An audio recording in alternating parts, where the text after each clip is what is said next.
what all of you have been facing over the course of the last year. I think it's important that you're heard. I think it's important that we share the lessons that we have learned at Advancing Women in Nashville, and also what we need going forward when we're out of this pandemic, which is that we want to find joy in our jobs. We want to have flexibility, that we are going to speak up for ourselves when it comes to important things. We are so excited that we had the opportunity to do that this morning. I have to also tell you, you need to Google the new song, the new remake of I Am Every Woman by Shaka Khan and Indina Menzel. They just launched it this morning, and sadly, to my husband and my son, you might see me dancing a little bit on the Today Show this morning. So please just know that we're doing what we can to get the word out there. The last thing I'll tell you about this morning is I was with women from all over the country, small business owners, women in corporate America just like us, women who run nonprofits, and those that are retired. And the themes are the same with all of us. And so I hope that we've had the opportunity to shine some light on all of you this morning and continue to make change. So there could be nothing better than to celebrate the official International Women's Day with all of you. We've got a great keynote speaker. We have amazing nonprofits, but we're also doing something really special today. We're talking about a little bit about AWIN, but welcoming new members. So as we continue to work through our slide deck this morning, you'll see that at Advancing Women in Nashville was established in 2019. So if you're one of our original 11 companies with AWIN, you remember 2 years ago sitting at Tractor Supply with our friends from 11 companies and Tracy Cornett from the news media, starting this organization. And we're so blessed that 2 years later, it's grown and encompassed more women and more companies. When we go through and look about Advancing Women in Nashville on the next slide, this is our vision and mission, and we won't spend too much time on it today, but just know that we're all about professional women from some of Nashville's largest corporations. Our mission, very much to advance and develop women leaders with a special emphasis on Middle Tennessee. We want to heighten collaboration, and we want to make sure that we're supporting and accelerating diversity and inclusion for Middle Tennessee. Moving forward, this is exciting to talk about our leaders in our organization. You'll see on the screen in front of you our board, those folks that lead certain industries within AWIN, our corporate secretary, treasurer, programming, and advocacy, as well as the remaining members of our board. So many of these ladies have poured their heart and soul into this organization from day one. And then our key advisors that help guide the direction of our organization. So thank you to all of you that participate on a daily basis. And now we're so excited to share with you Cohort 3. Welcome to all of you that are with Cohort 3 today. Starting Cohort 3, we have Ingram Industries, Bank of America, RSM, NavaHealth, Bradley Law, Meharry Medical College, and specifically the Center for Women's Health Research, and Mars Pet Care. And just you wait, there's more companies on the horizon to join this incredible cohort. We're talking to very many more companies and expect to have this cohort filled very soon. Below, if you're from one of these companies, you'll see your cohort programming committee members. We have a few last minute tweaks on these names, but again, jot down the names of the folks that you see from your company. These are your liaisons for all things AWIN. Also, make sure, as you'll hear a little bit later on today, about connecting with other members of AWIN. So we've told you the organization's been around for 2 years. We've gone from 11 to now 30 companies. Welcome to all of you. Makisha Montgomery, our co-founder at AWIN, is going to walk us a little bit through specifically what our focus areas are for the organization. Makisha, great to see you this morning.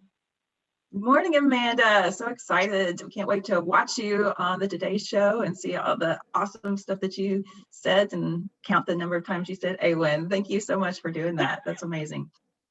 And so as Amanda mentioned, our focus areas have been the same since we started, and we have been so excited about how those areas have advanced. Won't spend too much time on them, but the three things that we focus on as a group are leadership programming. We are trying to make sure that we give as many women in town as we possibly can leadership programming to develop women so that we're able to completely climb the corporate ladder. As many of you know, we lose women about 3/4 of the way up, and we don't want that to happen any longer. And we want Nashville to be the place where leadership becomes just second to none for women in business. Our second focus is advocacy. And in here we look for opportunities to advocate for programs and policies within companies that help to advance women into C-suite and leadership positions. And we do that through a number of ways. By reporting on the state of diversity and leadership in Nashville, by having a study done on that so that we can benchmark, annual benchmarking within our own companies to see how we're doing and how we're progressing to make sure that we are continuing to advocate and do the right things amongst ourselves. We try to best practice and resource share amongst each other so that we are able to share the knowledge that we have gained in each of our companies. We've had CEO roundtables where our leaders are able to share best practices, and the Be Bold circles that we've just recently started, which are amazing. And finally, our community connection piece. We thought it was really important and continue to think that it's very, very important that we give back to our community and we connect to our community as women.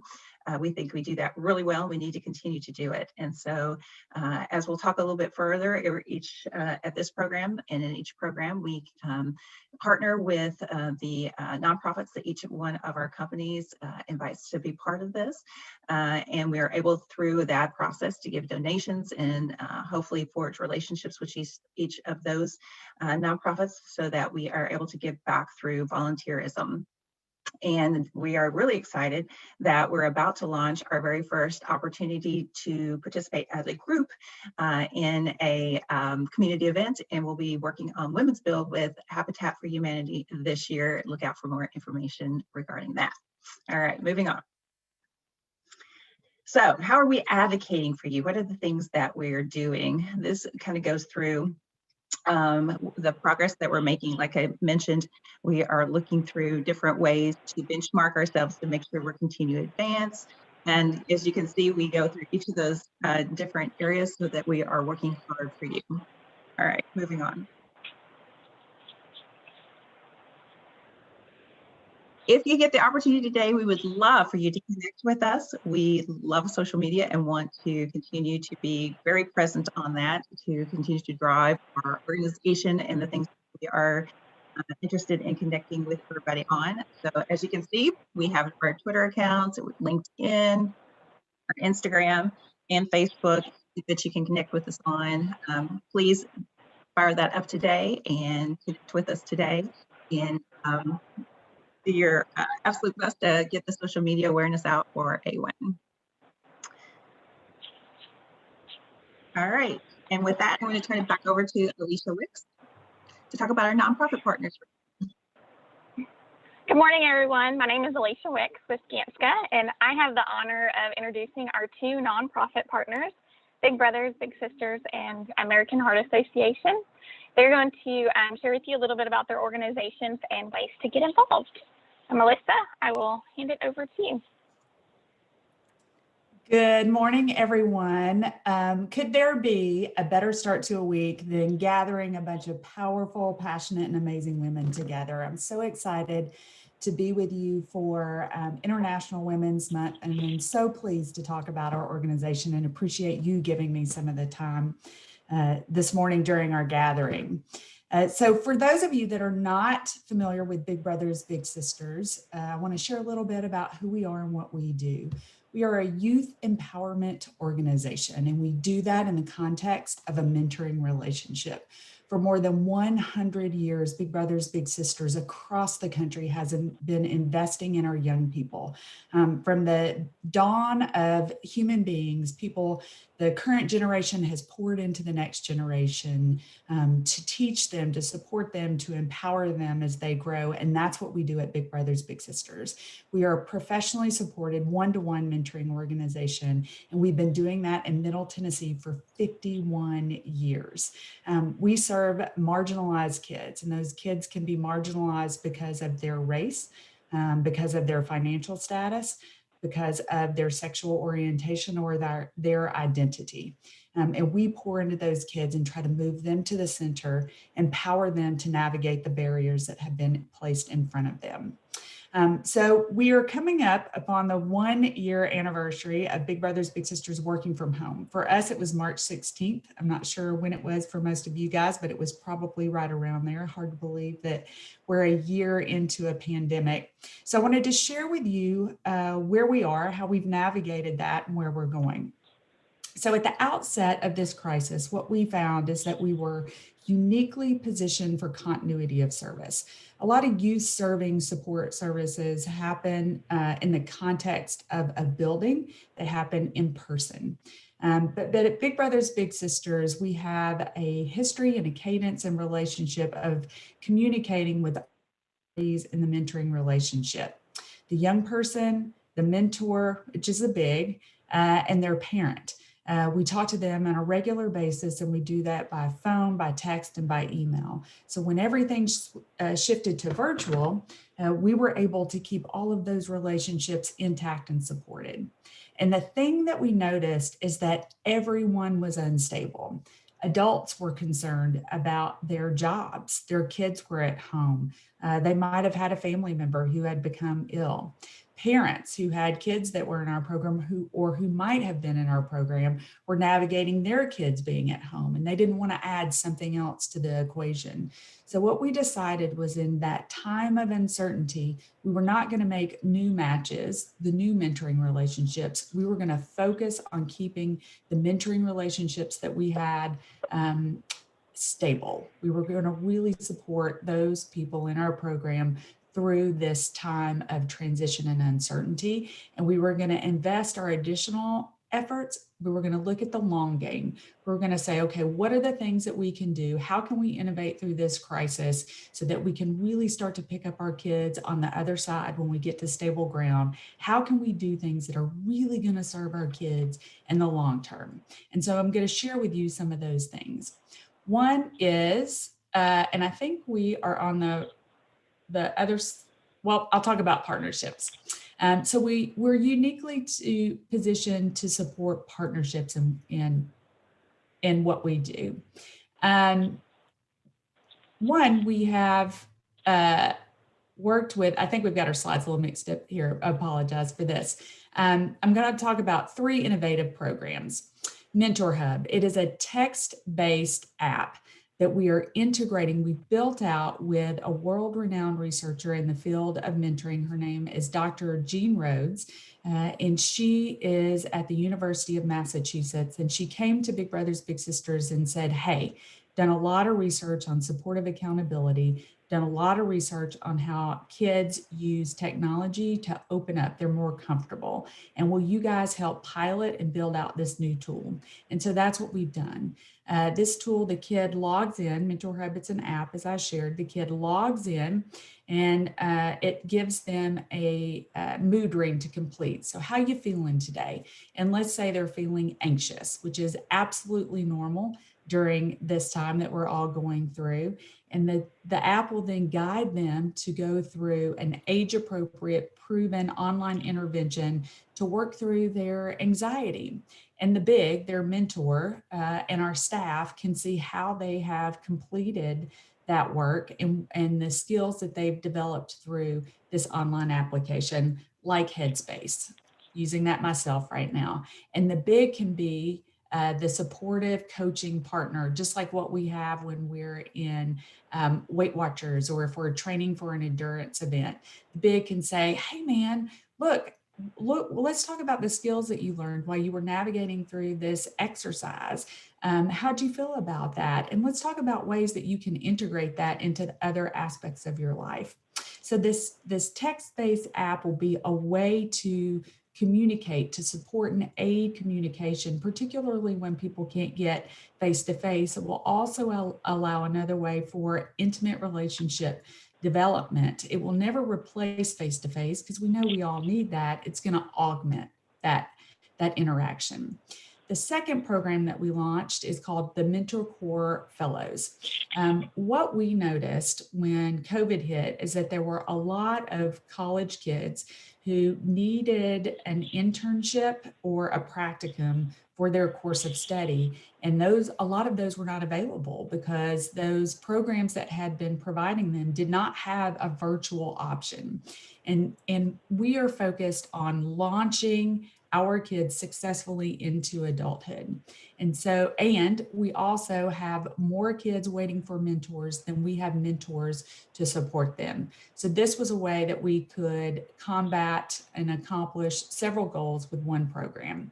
This is an unpaid and a paid internship/fellowship where these students or young adults mentor up to 10 kids a piece, and it helps them complete their course of study. It's workforce development, it is skill building, college persistent, and it also helps us build a diverse pipeline while supplying the mentors that our kids are requesting.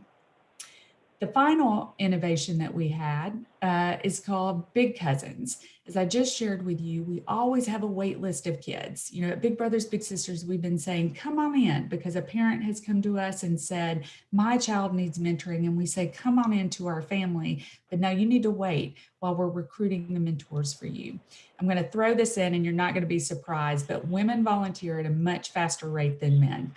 So most of the kids that are on our wait list are boys. They're waiting for the men to volunteer. So through Big Cousins, we're going to be able to immediately begin providing our young people with programming as soon as they walk in the door. It's group mentoring, and some of the fellows, the Mentor Corps Fellows I just mentioned to you, they're the ones that are going to be mentoring these kids in group mentoring until we find their one-to-one mentor, their big brother or their big sister. They're not going to feel like they're waiting. They're going to feel like this is just one more program that they can participate in with Big Brothers Big Sisters. Okay, on to the next slide. And through our, I think we had 2 slides, but I'll talk to you about some partnerships that we had. I've got that right here in front of me. So I shared with you that we are uniquely positioned for partnerships, and this helps us provide these new innovations. The first partnership that we've launched is with Meharry Medical School. Many of you may have heard about Bloomberg investing an extraordinary amount of money in Meharry to provide scholarships for medical students. And as part of the scholarship, these students have to complete a community service project. And that community service project is Big Brothers Big Sisters. We are one of the options. Just a couple of weeks ago, we gave an information session to 274 Meharry Medical students. And right now we have 175 of them in process to become a Big Brother or a Big Sister. We're really excited about being able to connect these students with the young people in our community and show our littles, the mentors in our program, a vision of who they can be when they grow up. The second partnership that we're working on is an MOU with Metro Nashville Public School System to begin embedding mentoring into the school system. We're going to start with a couple of small pilots and look to expand that across the entire system. And then the final program that we have, and I think you all will really appreciate this, is with the New Beginning Center. We are launching an 8-week program called Yes, You Can, and it is for the moms of young people in our program, of our littles, and it is an 8-week wellness program to focus on physical, mental, spiritual wellness. I don't know if any of you have worked with Tash before, but she is somebody who will really make you focus on your well-being and hold you accountable. This program has been so successful. We have 54 moms that are already enrolled in this. It's free and it's virtual to those. So again, thank you all for letting me share a little bit about Big Brothers Big Sisters and the work that we're doing right now. Thank you, Melissa. Andy? Hey, good morning, everyone. Can you hear me? Yes, good. Perfect. Good morning, everyone. My name is Mandy Banks, and I'm the Go Red for Women Director at the American Heart Association. Just really quick to provide some background of the American Heart Association, especially here in Middle Tennessee. We were founded in 1924 by 6 cardiologists. And the reason for that was back in the day, a lot of things had not been created. So pacemaker, the research behind CPR that you hear of, even the artificial heart valve, all of those things were things that we were heavily invested in to really help defeat heart disease. But for those of you who do not know, heart disease is the #1 killer. And when this was founded for years, so many people, including myself, thought about people within my own family, and we think it's the man's disease, and that men are heavily affected by this, and that we need to heavily focus on the research for men with heart disease.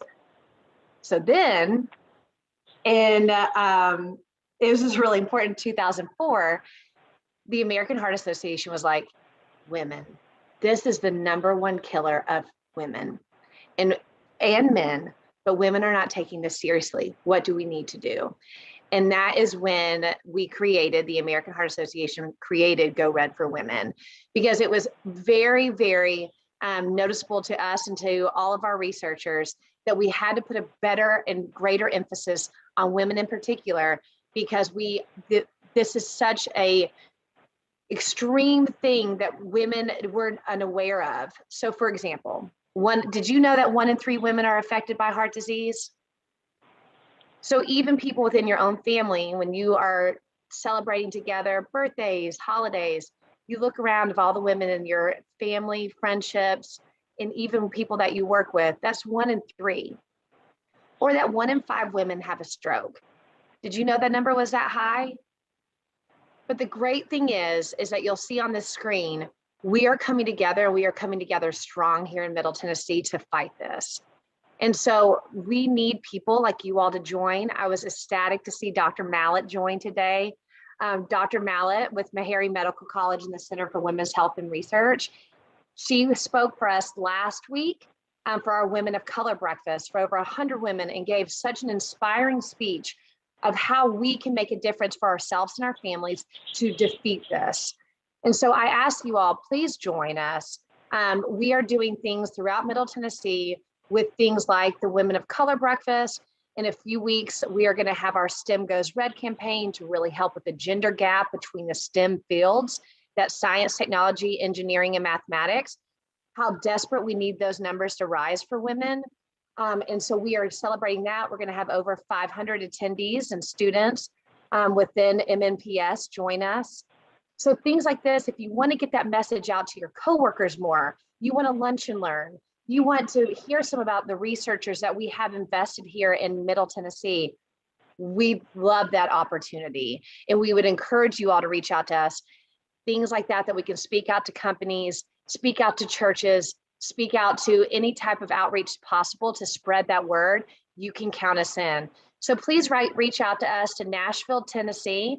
So Nashville TN at heart.org. Or you can reach us at 615-340-4100.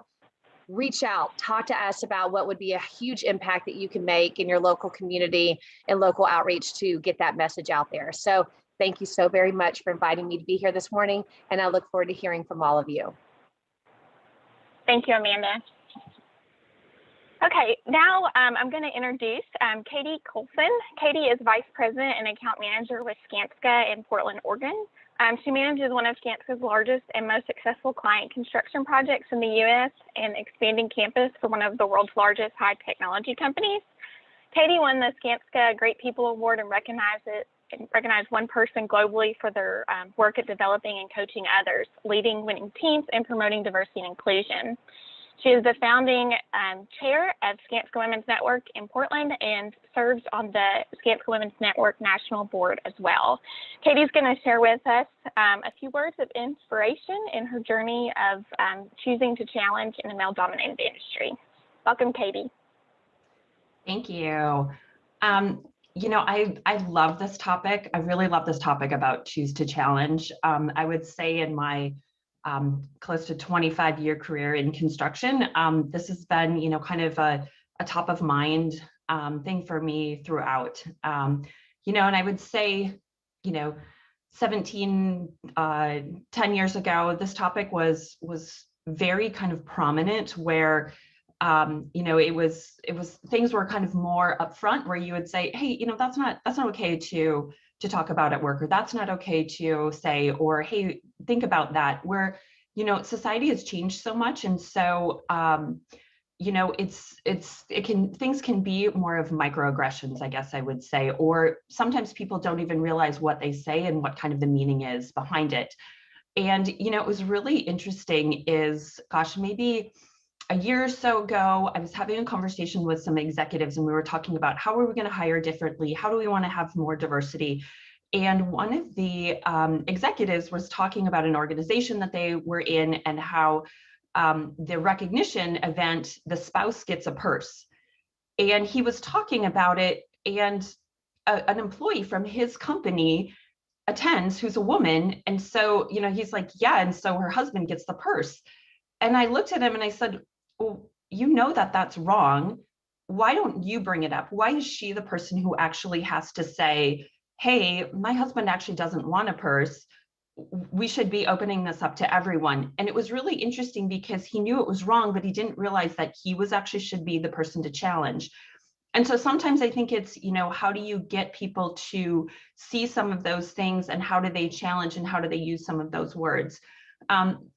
And, you know, I think that, you know, we have made a lot of changes, you know, over the last, you know, 5, 10, 15 years, where there's more access to leave. I think the pandemic has been able to open up more flexible work, but keep challenging on some of those things, where we're seeing more women at lower levels of kind of, you know, that path to the C-suite.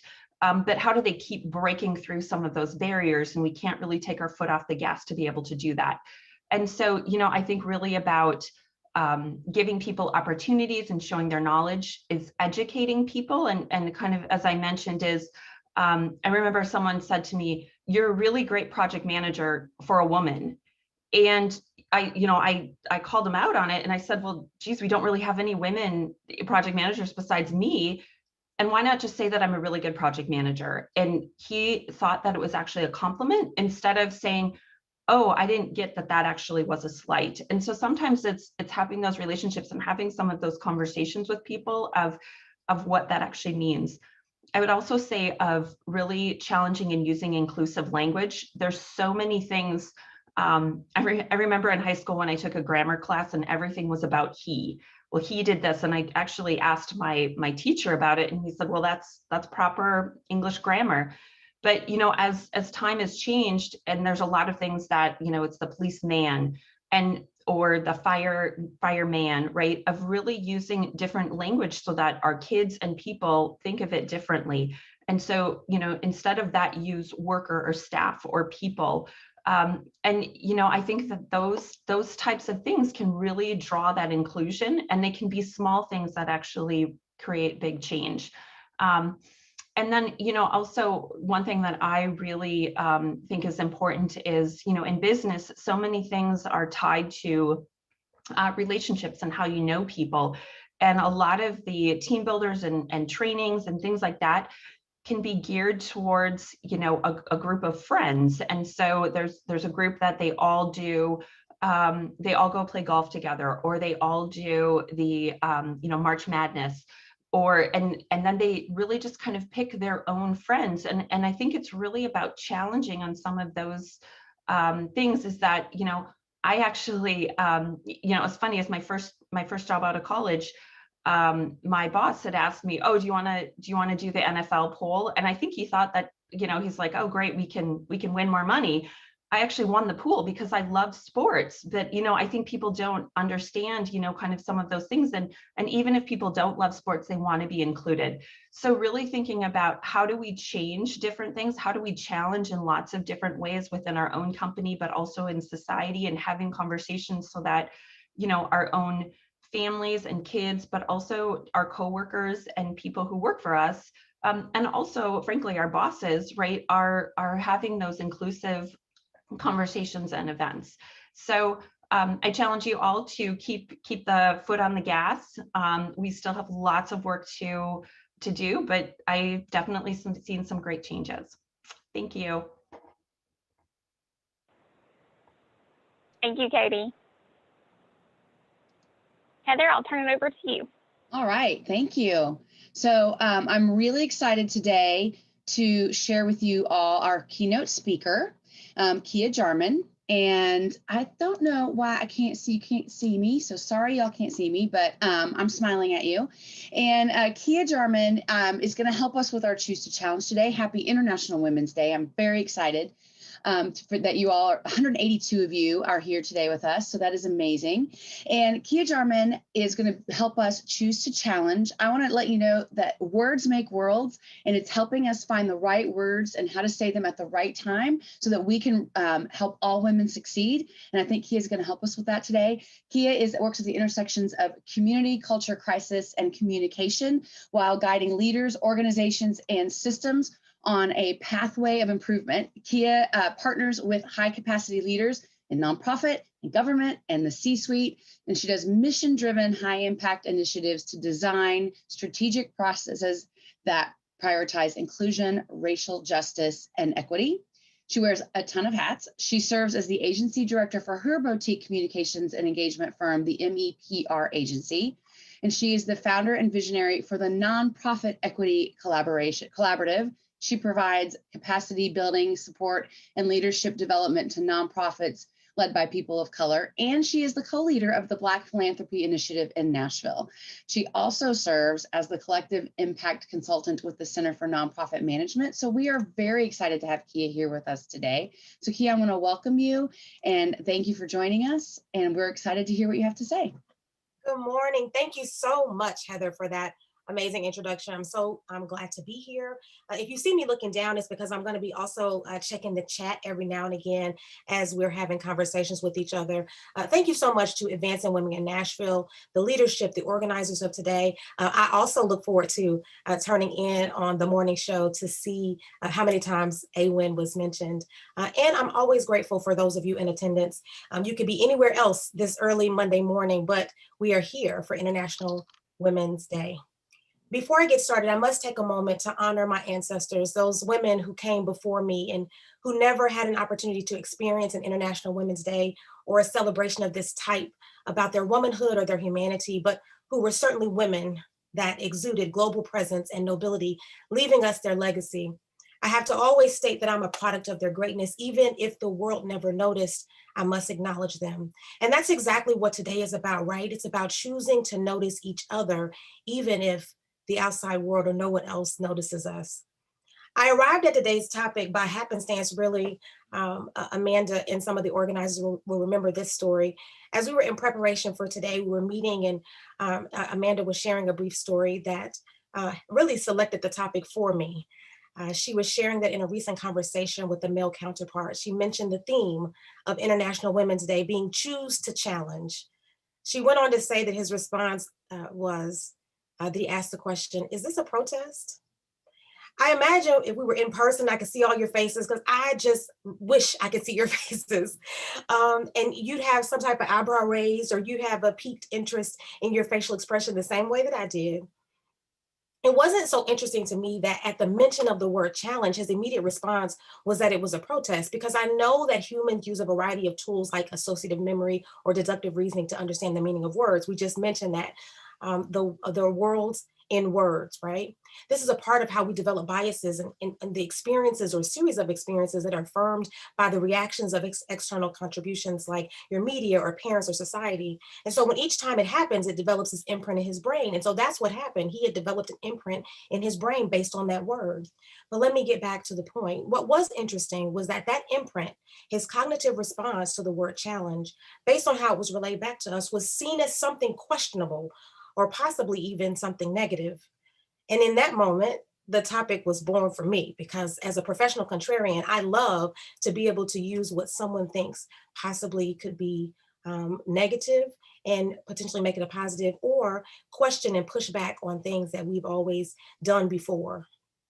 So I know that you're in your homes or in your socially distant offices, and I know you're on mute, but I want you to repeat after me to yourself. This is not something you have to come off mute to do, but I want you to say, my presence is my protest, and how I choose to use it for the good of other people will determine our progress.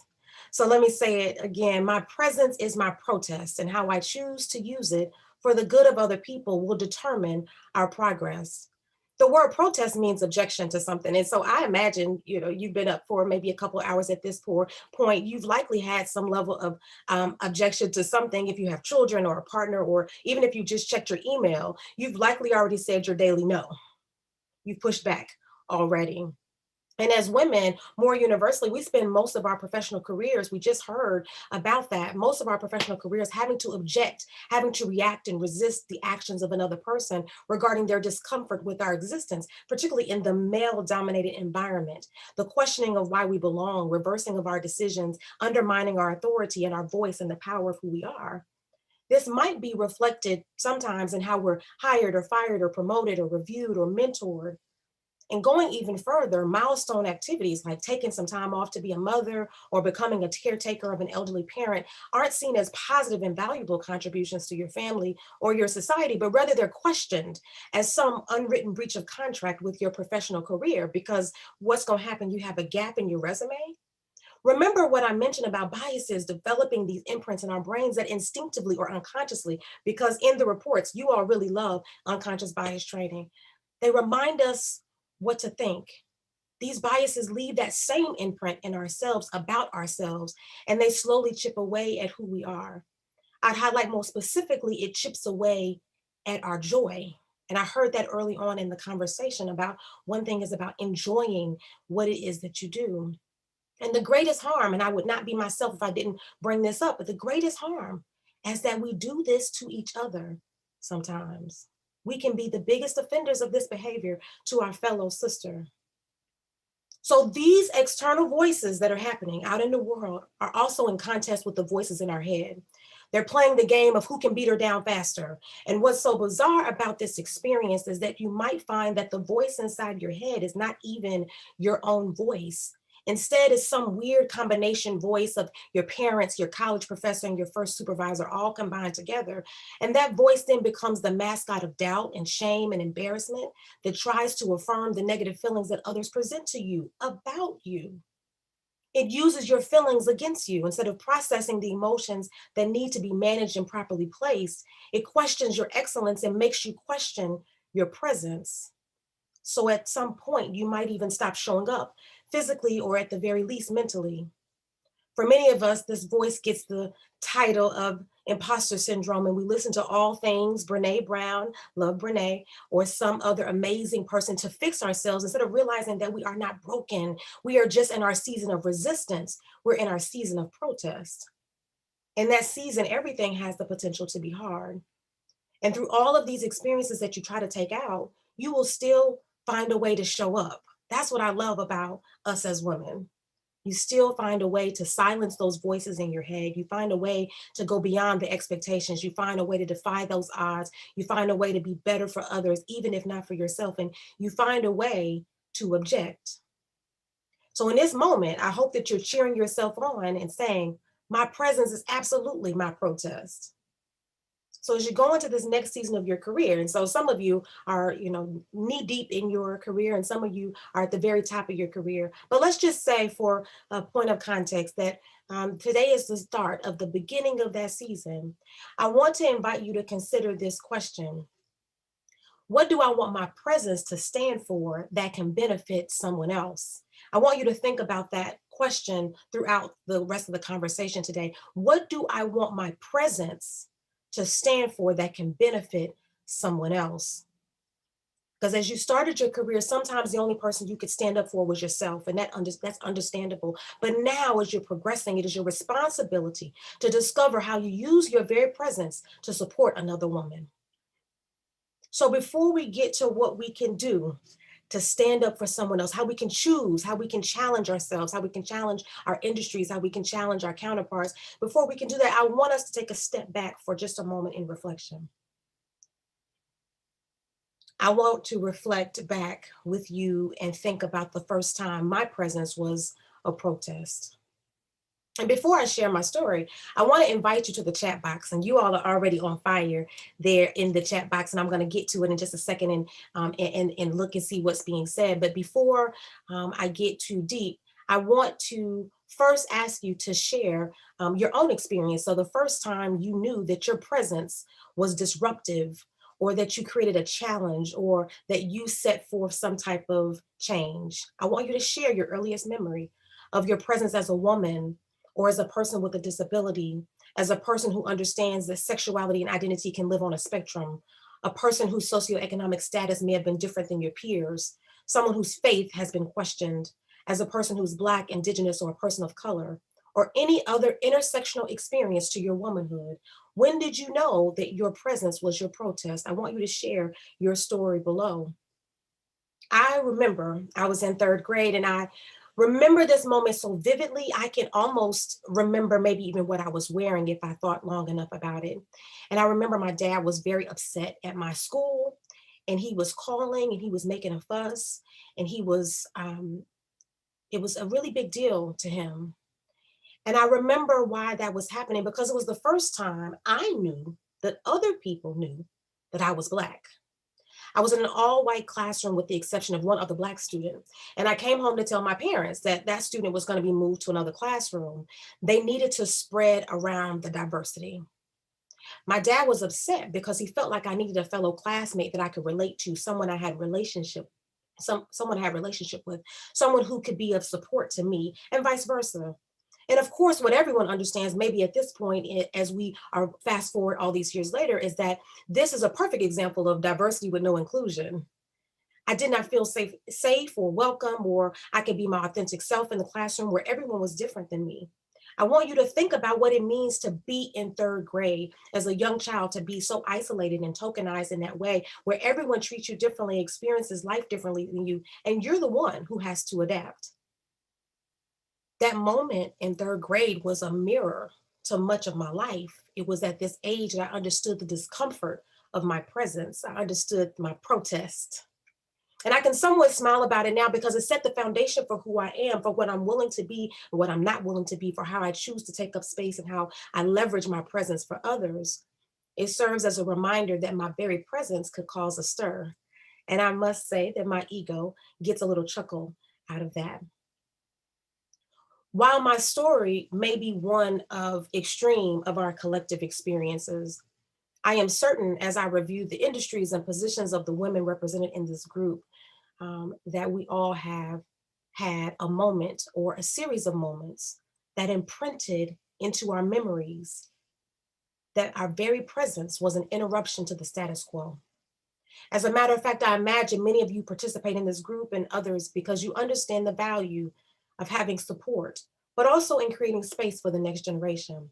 The goal for all of us should be that our younger counterparts have a different protest than our own. So I want to take just a second and look and see what some of the conversation is happening in the chat. And I'm so glad you all are telling your stories. I'm going to do a little scroll up here and see what is being said. Let's see if I can see some of these names. Michelle Wright, is that right? Can you unmute yourself and just share your story, share what you put on the screen here?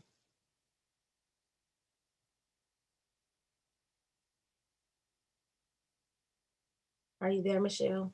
And I think actually Heather may have to unmute you. I did. She can talk now. Okay. Hi, good morning. Yes, I was just talking to myself. Wow, I didn't know that putting my response out there would actually get this attention. Yes, yes, indeed. Yeah, I was in college and there was a professor, he was actually my advisor at the time, and I was struggling in one of his classes and I came to him for help on trying to work through the solution. And he looked at me and he said, you know, women just really aren't cut out to be an engineer. And I remember just processing that for the moment. And at first there was this feeling of I was defeated. Maybe I just need to quit. And then that fire of energy that we women sometimes can find within us just lit. And I was determined I was going to get through it. I was going to show him that women can be engineers. And here I am today in a very successful career. And I absolutely love my job. Thank you, Michelle. I appreciate you for sharing that. See, that's what stories can do. We get a little more context. So I really appreciate that. I also had a professor in college tell me something very similar. So you see how we have connection and we haven't even ever met before, but that's what stories can do. How about Jennifer? Jennifer Carter, are you available to come off of mute?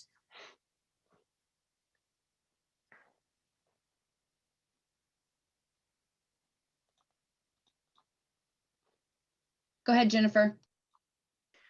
Yeah, hi, it's Jennifer. Can you hear me? Yes, we can. Thank you. Yeah, so this was my first job after college. So, you know, it was kind of like an intimidating position to be in already. And it was shortly after I was hired that I was working in the library of our office. And just around the corner, I heard my boss talking to the guy who had hired me and was doing other interviews at the time, talk about one of the candidates that he had found and how great she was and how she'd be perfect. And my boss, clearly, I heard him say, well, actually, I think what he said was, well, she's not a man. And I was just like, did I hear this correctly? Like, is this actually what this guy said? And so after 10 minutes or so, they left. And I confronted first the interviewer that was in charge of the interviews. And I was like, is that really, you know, this is what I overheard. Is this really what he said? Like, maybe I heard him wrong. He said, no, unfortunately, you're right. Like, that's exactly what he said. You know, it was tactless and he shouldn't have said it. And I was thinking, no, you're right. Like, you shouldn't have said it. And it just fired me up to the point where I confronted my boss about it as well. I just knew I couldn't let it go. And unfortunately, during the time that I worked at this particular company, this happened several times. This was one of many occasions that I had to stand up for myself as a woman and fight for other women, for recognition, promotion, raises. It was just like a constant fight and a constant struggle. But in one way, it's kind of made me who I am today. And, you know, I'm glad that I guess I had the experience to become stronger and learn how to fight for myself. But it's also just really sad that it had to happen to begin with. Yeah. Thank you so much, Jennifer, for that. I appreciate your story. I'm gonna take a couple more. Veronica Mallet, can we get her up so she can come off mute if she's available? Go ahead, Veronica. Good morning, everyone.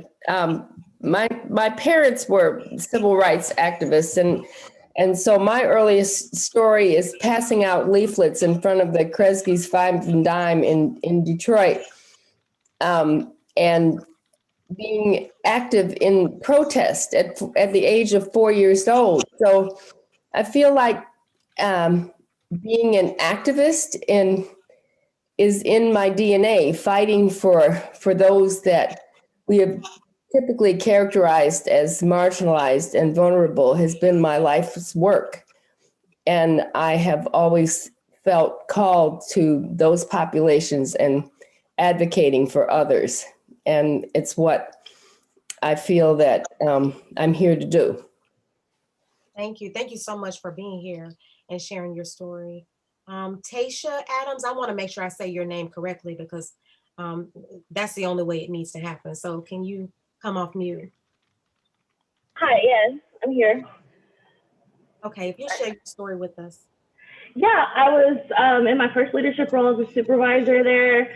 I would go to these weekly meetings with the senior management, and we all had to like give a state of our department each time. So you say your name and then what's going on. But whenever it was my turn, I would always state my name, and the VP would pause and he'd play around with my name first, like it's Taisha. Before we get started, Taisha. It was always like a thing, and it went on for like 3 to 5 minutes before I even got a chance. And I just like, I was so young. So I was just like, okay, well, I would say it again, Tasha, and then I would just start. It went on for probably like a month or two. And finally I was pulled to the side by like a training manager in a different department. And she was like, force them to say your name correctly. Like every single time you're in a room with these people, you say your name correctly, and you get them to say it how you want to say it, like how it's supposed to be said. Like, don't feel like you have to change it, because when I'd walk around the building, they would just say, just Tay, like Tay. They would say Tay to me, and that's not really a work name for me at the time. It was just, that was more like a family thing, and I hated being called that in the work environment. And so I would just let them call me Tay, like walking around, because they couldn't say it. But that was an experience for me. It took me a while to really know what she was trying to help me with doing. And honestly, this is not a good story, because I ended up conceding and just letting them call me Tay. But I learned my lesson from that job after I left it. But I did concede and let them just call me that, because they couldn't say it. Yeah, thank you so much for sharing that. You know, one of the things that was important to me, and thank you, Heather, for supporting on the technology there, and Alicia. One of the things that was really important was that we share stories. As a storyteller, that's what I do. And please keep telling those stories. It was important that we come together, because as you saw, there were moments where I have 3 letters in my name, Kia, K-I-A. It's very simple. But I have had people pronounce my name every way but Kia in many environments. And it's very interesting how a lot of our stories can be very similar to each other. Our stories are powerful, and they're important to share out loud, because a story with a couple of people is a conversation, and that's good, but that's just a start. When we have the collective sharing of stories, so just imagine if we had 100 and let's see how many people on the call, 100 or 205, we're moved up. We have 205 stories in here in the chat. Just imagine what that would mean for when you show up. There's no other data point. There's no better data point than lived experience. So your lived experience can outperform any amount of numbers, because if you have 205 people who have stories that all start to intersect with each other, just imagine what that looks like. Oh my. Stories have the ability to disrupt, to challenge, and to hold accountable the structures that cause these stories to happen. They're a powerful tool of connection, and they can begin to transcend generations and positions and faith and other intersections to who we are. Our stories remind us also that we're not alone, and that our collective experiences are worth more when in collection with each other. Stories can serve as a bright spotlight on the inequalities women are facing, from pay equity to workplace discrimination to harassment to microaggressions, and so many other tragic injustices brought on only by the designation of being a woman. Our stories allow us to see the parallels in our experiences, and how, even if they're different, they are important and should be valued for those differences. So I'll take us back to our question, and I see that some of you all are answering that as well, and I'm grateful to that. What do I want my presence to stand for that can benefit someone else? Please keep putting that in the chat. I want us to explore that question, and for succinctness, I want us to think about it in 3 ways: how you take up space, how you hold space, and how you give up space. And then we can get into just a few ideas of what it is that you can do for the next half of the session that you're going to do later on. Taking up space requires you to have an awakening of who you are. It's the requirement.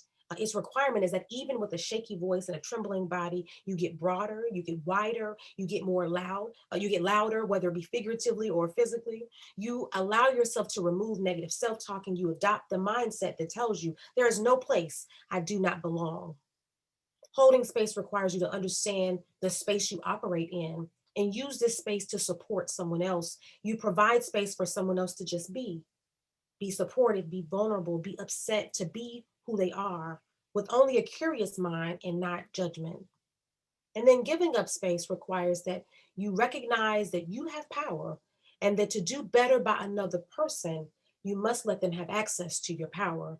This means you understand that you cannot reign over the same place forever. You must know when it's time to move on. So here's a brief segue question here, which is, do you know who will take your place, whether it be in your workplace, whether it be in your organization? What's your succession plan? That's a good thing, a good question to ask yourself as you're thinking about giving up space. We're all in different stages of our journey of understanding the space that we're in. And I want you to think about this more cyclically. So if you're currently holding space for the presence of someone else, what steps do you need to take to then give up that space? And if you're currently giving up space to those who come behind you, what does it take to get you started over again in your next adventure to take up space again? I want you to head over to the chat and tell me which space that you think that you might be in. Are you taking up space? Are you holding space? Or are you in a position to give up space? I want you to share that in the chat. Remembering that today, even though you've been in your career for quite a number of years, today is the first day of our new journey with each other. So I've come up with some thoughts around how to answer our question. So keep answering the, where are you in your space? I've come up with some thoughts about how to answer our question. What do I want my presence? What do I want my presence to stand for that can benefit someone else? And again, we're going to think about it through the lenses of which space you're in. This is not an exhaustive list. This is only an opportunity to give you some things to continue to think about as you go into the next half of today's session. I want you to recognize and leverage your privilege. So I'm not going to give you a lesson on your privilege. It's up to you to come to understand what that means. You need to invest in the investigation of your history. You need to ask questions. You need to push back. You need to be more exploratory in what your privilege is. Many of us on this call have some type of privilege. How it's expressed in the world depends on which level of privilege that you have, but we do have some privilege here. It is your responsibility to recognize the privilege you have, and more specifically, the power that is associated with your privilege, not for any other reason than to know how to leverage it for someone else. So we've tried for a long time to live in this kind of kumbaya experience where we're comfortable putting all women in the same categories of inequality. And when we do that, we're doing a disservice to the humanity of our womanhood. We're not honoring each other, taking into account what this world is and where we all stand in it. I encourage you not to all women matter this moment. Yes, of course, absolutely, 100%. All women do matter and are important. This is not without a question. This is not even a question at all. I'm a woman. I have two mothers. I have sisters. I have cousins. I have best friends. That's not the question. But when we make that the question and the central point, we're really distracting from what's really important. What we want to be asking the question about is which women should we be prioritizing so that all women can succeed? We should be thinking about questions about what can we do for our fellow women to be able to show up as the fullness of who they are. What we must begin to question is how can we elevate the experiences of women in the margins so that they get access to the same privileges? Though there are many injustices that plague women, here's just an example of gender pay inequity that we have to be mindful of as we're having the conversation and as we're advocating. White women receive 81 cents to the white man's dollar, but the data also reflects that Black, Indigenous, and Latino women, transgender women, women with disabilities, and people with neurodiversities are sometimes, many times, oftentimes paid lower. This is why you must understand that your privilege may look different than the person sitting right beside you. And then you have to decide what you want to do with that information. How will you use your presence to protest these facts? Because if we can advocate for those who make the absolute least and get them on higher footing, it will elevate our entire economy. Bringing attention to these intersectional disparities like pay equity or discrimination or some of the other things that you all talked about or putting in the chat. Give us the ability to have economic independence. And this is just one example. Again, you're going to explore hopefully more of this later on. Then we can talk about really all women mattering because we have the opportunity to prove it, because we've taken the time to really elevate everyone. And we prove it by walking another woman through the door, particularly another woman who doesn't sit in the same privilege points as you. This is not a call for more mentoring. So we have a lot of mentoring, sometimes ineffective mentoring that already shows up in professional spaces. Additionally, people who are operating at the margins of our society by design are often over-mentored and under-sponsored. Women who are qualified, many times overqualified, are placed in leadership mentoring pathways only to never be considered for actual leadership. This is about making some intentional decisions about how to get more women to sit alongside you in those ivory towers so that we can stop celebrating women smashing through glass or concrete ceilings. That's not a celebration, that is trauma. Walking a woman through the door is a celebration, and that should become our norm. It's how I became who I am. Eugenia Clark did this for me, among many other women. As a college student, I worked for her at the Girl Scouts, and she was a longtime mentor. I had known her since I was about 14. And so I remember the day that she emailed me and said, let's go to lunch. At that lunch, she asked me a series of questions about what I wanted to do with my career. She then went on to diagnose what she thought I wanted to do based on what she heard. And it was my first real interaction with public relations as a career. She then took me on a series of lunches with some of the most notable PR people in Nashville. A few of them, Brian Courtney, who used to be at the Nashville Chamber, Ronald Roberts, who is now leading Finn Partners and DVL Siegenthaler, and then Beth Siegenthaler, who was running Siegenthaler PR at that time. Meeting with Brian and Ronald was fruitful because they told me some hard truths. They told me it was going to be difficult and I wouldn't get paid a lot and it would be a lot of work. Really great advice. But it wasn't until I met Beth Siegenthaler who said, well, we have an internship for you and it's paid. And right there at lunch, I got a job that would change my understanding of the work I was going to do and the contribution I was going to make to the world. That is just one example. This is an example of what it meant to take a chance on someone. And you don't have to wait until a woman has the professional standards outlined by a man to see her genius. Often we forget that at one point someone gave us an opportunity, maybe even an opportunity we were not qualified for. We should be certainly doing this for other people. We should be walking women through the doors of leadership at every turn. This is why it goes beyond mentoring or telling a woman what she needs to know. This is about connecting her to exactly who she should know and ushering her into that experience in a way that supports not just her getting there, but also her development along the way. Begin asking yourself, how do I use my presence today as an investment in someone's future? This is the question that we're going to keep asking. You do that and more by thinking really long and hard about this last point. I've tried to make this like abundantly clear. I think you got it from our conversation, but I want to make it clear. I want you to see the intersectionality of your fellow sister as a contribution and value to your relationship and not a hindrance. The world we live in pays large dividends for us to remain divided, and that's done at the hands of wanting to erase that we are in fact different people with different backgrounds and different lineages and experiences. And if you cannot see the fullness of who I am, yes, I'm a woman, but I am more, then can you really see and value me in the relationship? There are many women who have to hide their truest identity, even from those closest to them, because they're afraid of what may occur next. And do you know how unfulfilled of a life that must be? I shared that earlier, the joy that is stripped away. If you remember, we talked earlier about how we are constantly having to object to one's notion of what they think they know of us, whether a mother, a person of color, someone of a different faith, someone with a disability, or someone with a different orientation or identity as you. I encourage you to see all of that, not just as your fill in the blank friend when questioned about a decision, and you know what I mean, not just your Black friend or your gay friend, but your friend that you see the fullness of who they are. And this reflects back to your professional work experience. Why? Because then you can begin to see that diversity alone is not enough.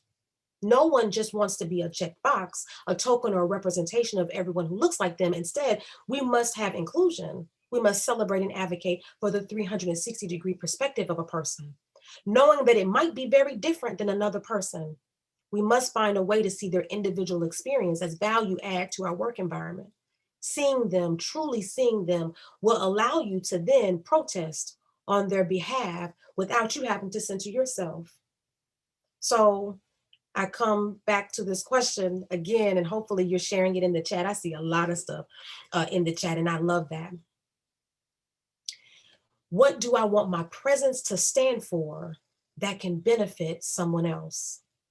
So as I close, I want to invite you to the chat one more time to repeat and complete this commitment. And you're going to make probably a few commitments today. But I will use my presence as a protest to stand up for. And I want you to fill in that blank. I will use my presence as a protest to stand up for. So I will complete that thought. I will use my presence as a protest to stand up for communities that are never prioritized in decisions that directly affect them. I'm so grateful for the opportunity today to be your keynote speaker for International Women's Day. It is my sincerest hope that you will see your presence as a positive protest. And I appreciate your time, and I look forward to answering any questions that you may have. Heather, I believe I'll pass it back over to you. Kia, thank you so much. I'm really shook by today's presentation. It was amazing and moving and really inspiring. And I really want to hear everyone's questions because I have 9,000 and I don't want to take all the time just me talking to you, Kia. So I'm going to open it up. I would like everybody to throw their questions in the chat, and then we will make sure that Kia gets a chance to answer those. Any thoughts, questions that you want to share? We're getting a lot of just general praise and people just feeling really inspired, which is great. So I would love it if people could put any questions in. One of the questions I'll ask Kia for you that I know that I have heard from women that are a part of my circle is, I want to choose to challenge. I see an injustice or an inequity in my team or among my friends. I don't know what to do to take that first step. Like I'm getting all riled up by what you're saying, but what's the practical first thing that I do, Kia? Yeah, I always ask people to start with history. And what I mean is, and this is that invest in investigation piece I was talking about. When you don't know that there is a world that's happening outside of your own world, it's very easy to be with blinders on. It's not, I don't blame anybody. It's not purposeful. It's the reason why people have said, oh, over the last year, I really started to realize what racial injustices were happening, or when people then started to realize there was a pay equity gap, or just people's kind of coming out. And for me, I start to say, are we living, where are we living? But I also have to remember that if you never have to interact with those areas, or you never have to adopt the understanding that you have to adapt to a world that doesn't adapt to you, then you wouldn't know that that's true. So I ask people to start with questioning their background, questioning what they know, questioning their identity and how they've been socialized. As children, I mentioned biases in this for a very particular reason, because as children, we learn usually the biases of our parents. That's how it works. And of course, television or other family members, or going to daycare or what have you, grocery store runs, in the car, when someone jumps in front of you, your parent says something. So it's important that we begin to investigate what we learn. That's why I asked the question, what's the first remembrance? And some of your first remembrance was working a job. So at that point, you were likely 16 or older. If you are from a community that dangles in the margins, your response or your remembrance is probably very young. So it's the responsibility of those of you who have been able to be privileged and have those blinders to really start to investigate what your background was and asking yourself questions. The reason why I kept reiterating a question also, just to give this point, is because I can give you lots of steps. This is the challenge, right? Everybody has this question. What's the first step? What the first step also has to be is you having a question that you constantly are guided by. And my question that I guide myself by, and that I encourage people to guide themselves by, is what I'm hearing the truth? Am I willing to unlearn this truth? Social media and traditional media, or what we think we know of traditional media, will have us thinking that everything we see is fact, and it's just not. Most things in the world, I say, are invented by Black, Indigenous people, or women. But who takes it to market? Traditionally a white man. So if I see it and I see someone's name beside it, I start to investigate, is that the truth? And now I can start to find other people. Why did this happen? I start to ask those questions versus trying to look for just an answer. So very long answer to a short question, but asking yourself questions, investigating what you think you know, that's how you start this process. That's how you begin to show up. And then when you start to find those answers, now you start to have a different voice. That's why I mentioned the shaky voice, because the shaky voice still I'm not asking you to be super confident in it. I'm not asking you not to be nervous. I'm asking you just to use that voice. And sometimes it's going to sound super nervous, but that's okay too. Yeah, no, you're absolutely right. And the librarian in me loves that you talk about disinformation and misinformation, because in the world right now, the ratio of misinformation to factual information is 50,000 times That's a staggering number when you put it into perspective. And the average individual does not know how to look for factual information. So we believe what we're fed, and our scope becomes narrower and narrower as algorithms determine what we like. So we get to see what makes us feel comfortable. So I think that's really important and powerful to use the Socratic method to sort of question and to be open to admitting that you may not know things or being wrong, which is nobody enjoys doing. So I think that's incredibly powerful. I remember when we learned about DNA and that Watson and Crick, and we learned the real story behind it, and I was shook. And I was like, how does everyone not know this? And that was the beginning of understanding that there's women behind all kinds of things that they don't get credit for. So I love that you pointed that out, Kia. Yes. One of the things that you said that resonated with a lot of people was about being over-mentored and under-sponsored. And so there's been a request for you to talk a little bit more about that. Yeah, I would, what I also encourage, I often say this is, I have expertise, but so does everyone on this call. So if you have an experience with something that I'm talking about, please put it in the chat because you can continue the conversation. So if you have experience with being over-mentored, traditionally what we know is that women, and then people of color, Black, Indigenous people of color, are always over-mentored. You know, let's go to lunch, let's go have a conversation, but then it just kind of falls off. And it's on the responsibility of, you know, we might meet once a quarter and we just talk. And maybe you give me a relationship and maybe it's not. And that's okay. But what really has to happen, the only way for us to move up is not for you to constantly take the secretary or the coordinator to lunch, but for you to actually figure out pathways for that person to get in senior leadership. And that looks like not just having a mentor match program, but actually saying, how will we walk you through over 18 months? How will we take the next step with you, handhold you? Again, I was telling you about Eugenia, but I have many instances, and I'm sure several people on the call have many instances like this, where we have to walk ourselves through, where someone walks us through to some type of job, because you trust them. And so if you're at a senior position and you have that relationship, take someone else with you. Let them see, especially someone who doesn't look like you.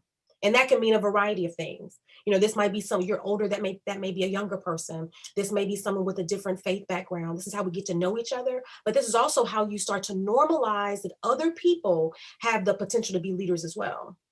Because if we're going to just be candid and honest about it, if we look at a great majority of the numbers of what leadership looks like in Nashville, nationally and globally, it's going to traditionally it's going to be white men, and then there's going to be Asian individuals, and then there's going to be white women.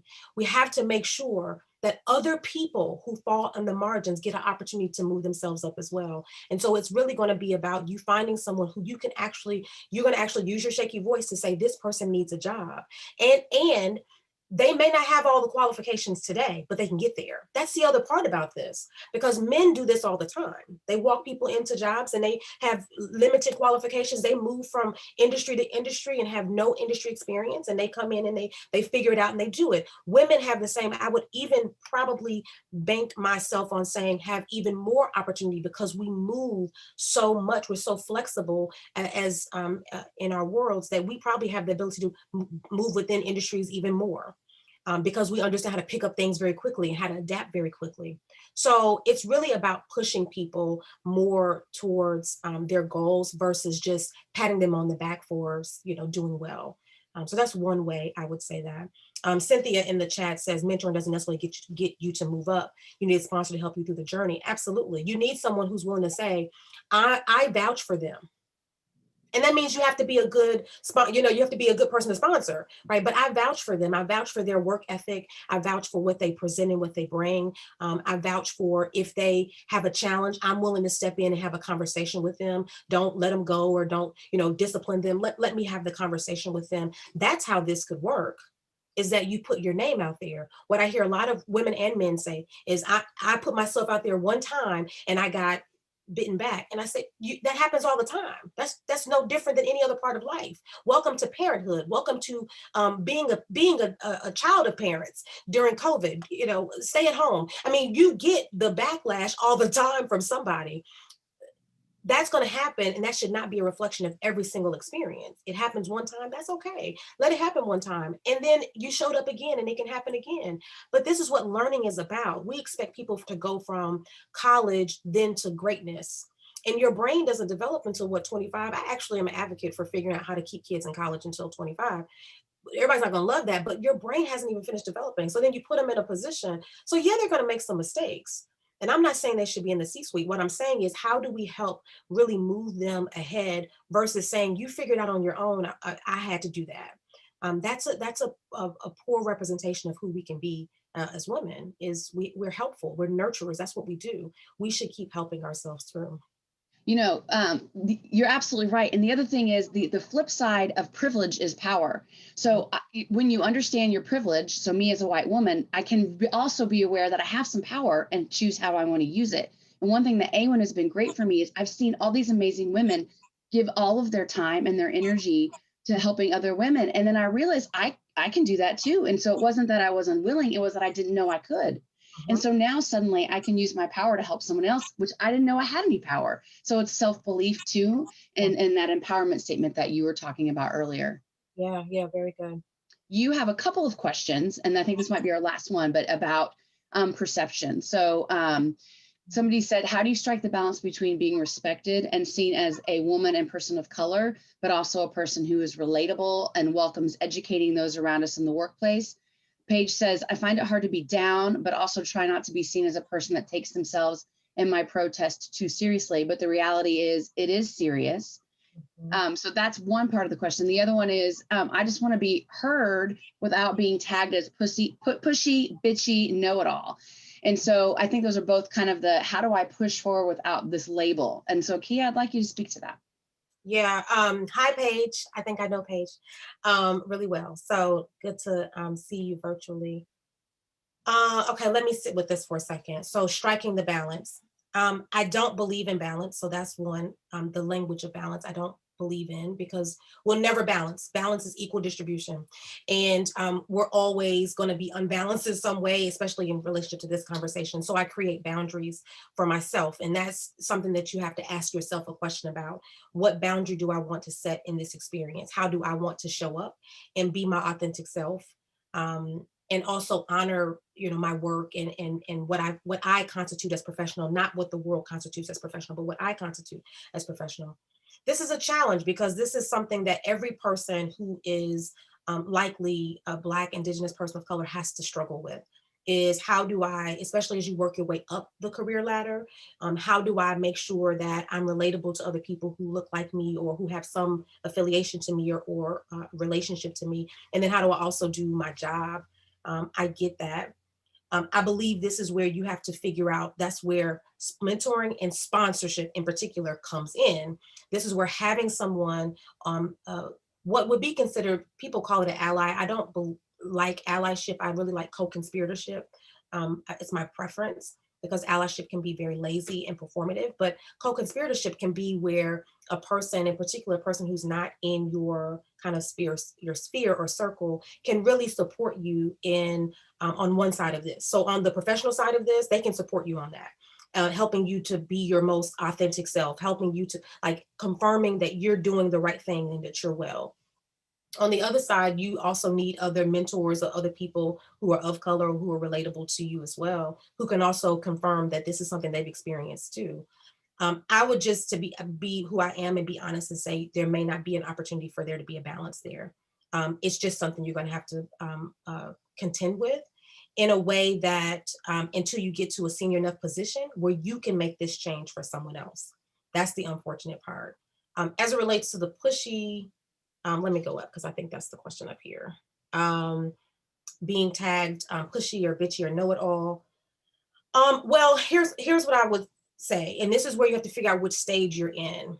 If you are seen this way by people who you should be letting them have the space and you're taking up their space, in particular other women, so other women who are somewhere on the margins, if they see you this way, then this is an opportunity for us to have a conversation. If this is men seeing you this way, then men, I had a conversation online the other day, and what men know how to do really well is to trigger women. So they'll use words like difficult or aggressive or why are you fighting with me? I'm not fighting with you. You're not harmed. I'm not harmed. We're having a conversation. But so that language can sometimes be triggered for a purpose. So figure out if this is really about someone trying to trigger you in that way. Like alpha men don't do well with me. And that's because I'm very alpha myself. So my presence as my protest, my energy doesn't do well always in that space. But I'm okay with that. And I just say, you can call me any name as long as it's correct on my check. So that's the other feeling that I have about that. And I mean to be sarcastic and funny about that, because that's also the truth. As long as I can push my way up where I can help other people to get there, and I'm even willing to be a sacrificial person in that way too, where as long as I can get somebody else there with me, I say my job is to leave a pebble in the door. My job is to make sure that there's someone else who can open that door right behind me. Michelle Obama and many others would say, send the elevator down. My thing is send the elevator down and be on it with, be on the elevator too, to go back and get a person and bring them up. So that's my job, and that's my take on it, is not to care as much. But I also have been, just like many of you, been doing this a long time. And so my care factor is much less than it was when I first started my career, because I recognize that care doesn't pay.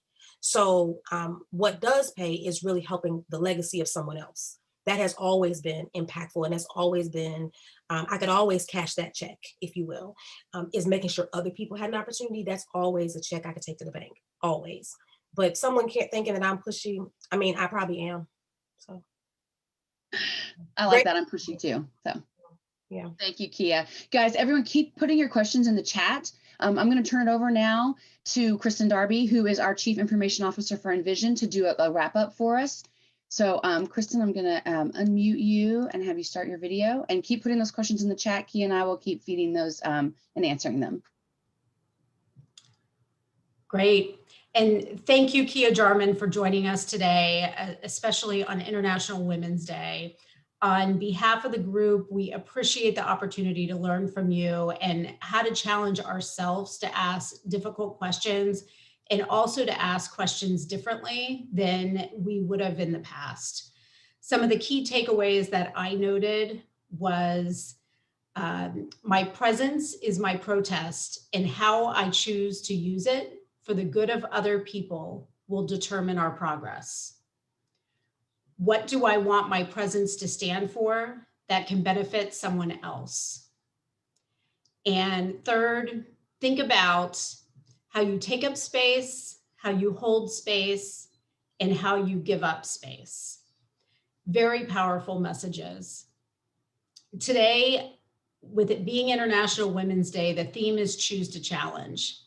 I encourage each of you attending to pick one thing to challenge this year. We have made great progress as women, and with organizations such as AWIN, focusing on diversity and inclusion, we continue to make an impact, but we still have a journey. Women are half of the world's population, but only receive 10% of the world's income. Women represent approximately 8% of the Fortune 500 CEO list, and approximately 1 in 10 senior private equity professionals are women, with about 5% of those private equity board seats being women. There's still a journey.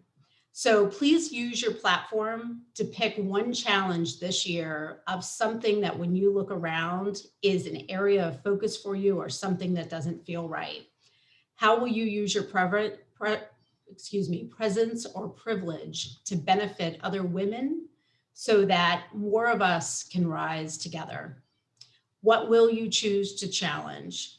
Make a plan, and I recommend that we all start with Kia's challenge for us by finishing this sentence. I will use my presence as a protest to stand up for. Back to you, Heather. Thank you, Kristen. So I want to share with you guys that as part of the International Women's Day, we have created some Advancing Women in Nashville Choose to Challenge cards. And we would like for you to select a challenge card that resonates for you. We'll be sending these out after the presentation. You can make your own, or you can choose one of these ones that have already been selected. We'd like for you to post it on your socials, take up some space, right? Let everyone know what you're about and what we are about, help spread the word. Tag AWIN, and the hashtag is ChooseToChallenge. But furthermore, we're not going to stop this conversation here today, because Kia set us up and she inspired us and she gave us some stuff to think about. But what we really want to do is workshop some actual scenarios and responses that are in your real life and that you can take back and become actionable work. So the work is just starting by picking up Kia's challenge. So we are going to be launching a new platform that I'm going to let Bria and Ann and Lisa talk to you about. But in our new AWIN Connect platform, we're going to be continuing this work. So I want you to look out for the hashtag ChooseToChallenge in this platform. And I would love for you to join this conversation and really let's put some actual actionable steps and words and muscle behind this challenge today. I'm inspired. I hope you're inspired. And I'm really excited to turn it over to Brenna and to Lisa and Ann to talk about AWIN Connect. Hey, good morning, everybody. Happy International Women's Day. My name is Ann Fasoni, and I am one of the co-chairs for AWIN Connect. And we're excited to share with you this morning on this day that AWIN Connect, it's here. It is new and improved. We built it for you. It is a virtual platform to give all of our members a place to access and gather and connect with the AWIN community. We created it to bring you together with equally passionate women in Nashville and, you know, folks that are ready for something new. Our biggest impact at AWIN is networking, and this virtual community delivers that experience to you. Just a couple of things that you'll see that make AWIN Connect different. It's our community, a secure space that's all our own. No one else will have access. It is driving member value because you can access it now anytime, anywhere, and any way. And there are more ways for you to connect and meet each other. We bring together rich content around our communities. You could go to the next slide. So we've created something special with AWIN Connect. It's now fueled by Mighty Network, a platform designed to grow over time with us in the way that we need it. And here are a few things that make our community special. It'll have AWIN informations around sessions and events, you know, conversations around specialized groups, resources. It'll be a place where you can go and look at TED Talks and books and other postings by other members. And development, you know, we will have AWIN online courses available and you can interact at your convenience. So we do have an ask. We need you to sign up now, certainly download the app and look for training sessions that would be out there. I have added here to the right of your screen what it'll look like, that experience when you get in there. And then we do need, our ask of you today is we do need for you guys to encourage AWIN members to join. So that's it. We're excited. We're thrilled that we have a place to actually network and communicate. And it would not have been possible without the work by the co-chairs, Brenna Davis and Lisa Kimbrough. So I want to make a big shout out to them for all the work that we've been able to do here. And finally, just to end it, I wanted to say, I will celebrate women's achievements, hashtag ChooseToChallenge. So this is mine today. And happy International Women's Day. Thank you. Thank you, Anne and Brenna. And you guys, if you haven't been on the A1 Connect Mighty Network, it's amazing. It's robust. There's a lot of great tools there. It's a big value add for us as a group. And I think will really help us make connections and drive some action. So I'm excited. I hope you all join today. Brenna put the link in the chat, and we, of course, will be sending it out to you again, an email when this is done. So that is the end of our presentation. And I am really excited that you were all here today. 159 of us made it through to the end. Happy International Women's Day. Thank you again to all of our speakers, to the American Heart Association, to Big Brothers and Big Sisters, and of course to Kia Jarmon. Thank you for joining us. Happy International Women's Day, everybody. And this concludes our presentation.